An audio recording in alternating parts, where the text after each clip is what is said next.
Hey everyone, how are we all doing? It's been a while since I've done a YouTube video, so I thought I might as well get back into it, right?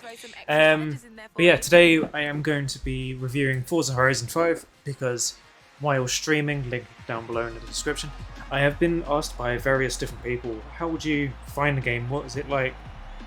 Is it any better than 4? Stuff like that. So I decided to make a YouTube video on it, and this is probably my gateway into coming back into YouTube sort of thing. So yeah, Horizon 5 is the latest Horizon game, obviously, and it's set in Mexico, which is interesting because the map is really cool and wouldn't be what I think Mexico would look like, but, you know. Just before we start the review though, I have been playing this on PC with a AMD Ryzen 2700X, 16 gig of RAM, and a 3080 Founders Edition. It was also on an SSD, so your experience may vary depending on what system slash PC you have. Speaking of performance, I had most of the settings on Ultra slash Extreme with ray tracing on high, and I was averaging about 80 to 100 FPS on 1080p because I have a 1080p monitor panel thing. The game, at least from my perspective, ran amazingly with only a few times where the FPS went below 70 because there was like rain or a bunch of things going on. There were some crashes though. When I was tuning one of my cars, I went into the rims section and started doing that, and the game crashed 3 times, 100% every single time I went to go and try and change the rims on that car.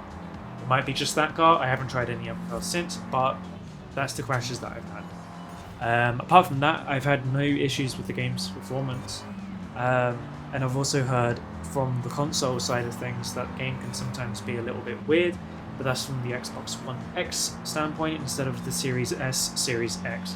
So those consoles are old as it is, and the game's brand new, so that's sort of to be expected. The game itself, as I said, is set in Mexico. The map is a decent size. I feel like it's a little bit smaller than Horizon 4's, but it might be bigger. I actually don't know. There's like small towns and cities to jungles to deserts, which the desert areas are really cool. There are some really nice roads, especially around the mountainous areas. The gameplay is very similar to Horizon 4's, where you do a certain amount of races or things, or like speed traps and so on, and then you go and do an Horizon event, which is honestly fine. It was good in Horizon 4, so why change it in this, right? The gameplay, as I just said, is very similar. The cars this time around is also very plentiful. There's over 500 of them. That's without any car packs or anything. I think there's like 1 or 2 car packs that are released at the moment, but they had like 20 cars at the most. So the like baseline of cars is a lot. You also have a collections tab this time around, so you can tell which cars you are missing and which cars you have, and they tell you the rarity of them and stuff like that, which is really nice for a player like me, so that if I have nothing to do on the game and I feel like playing Forza, I can go and collect a few cars if they're available, which is really nice.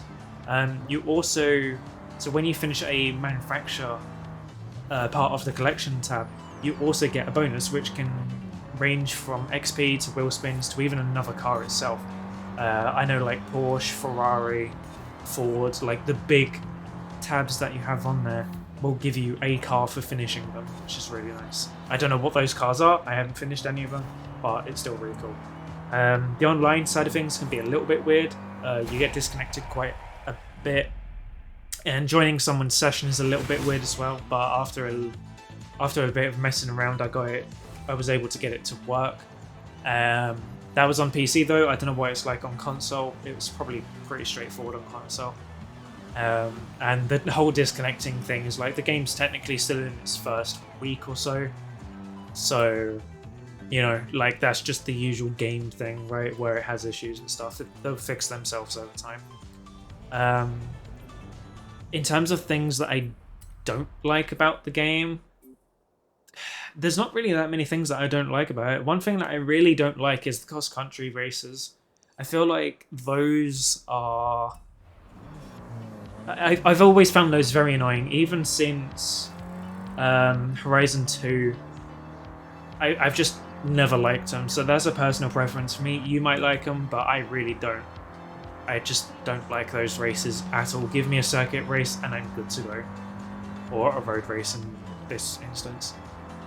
One thing that I really do like though is the streamer mode in the audio settings. So what this does, for those of you that are unaware, is that it takes out all of the copyrighted songs and gives you ones that aren't copyrighted, so you can actually stream it without having to worry about turning the music all the way off, because otherwise you get copyrighted and then your channel gets taken down after a certain amount of time, which obviously you don't want that if you're a content creator. But I really like that they have that. It's unfortunate that we have to have this, but it is what it is. Overall, I feel like Horizon 5 is basically a big DLC to Horizon 4, where they've added new cars, a new map, and so on, with some quality of life improvements, which is honestly fine. If it's not broke, don't fix it, sort of thing. But yeah, like, it doesn't really innovate anything. It doesn't give you anything huge and, oh wow, this is brand new, sort of thing. It feels like a big DLC to 4, which, as I said, is fine.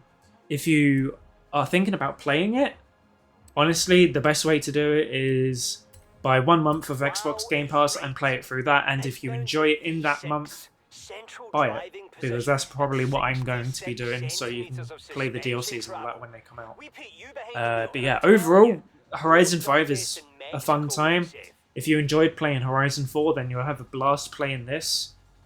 And yeah, like, Game Pass is £8 or something like that. I'm probably wrong. The prices went up by now. But if you want to play it, buy a month of Game Pass, try it out for yourself, and let me know how you find it. Anyway, I want to thank you all for watching today.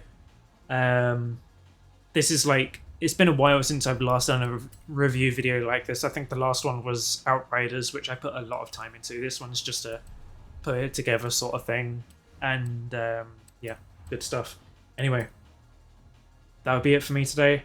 This is the slow introduction back into YouTube, and hopefully we'll have more interesting things coming soon.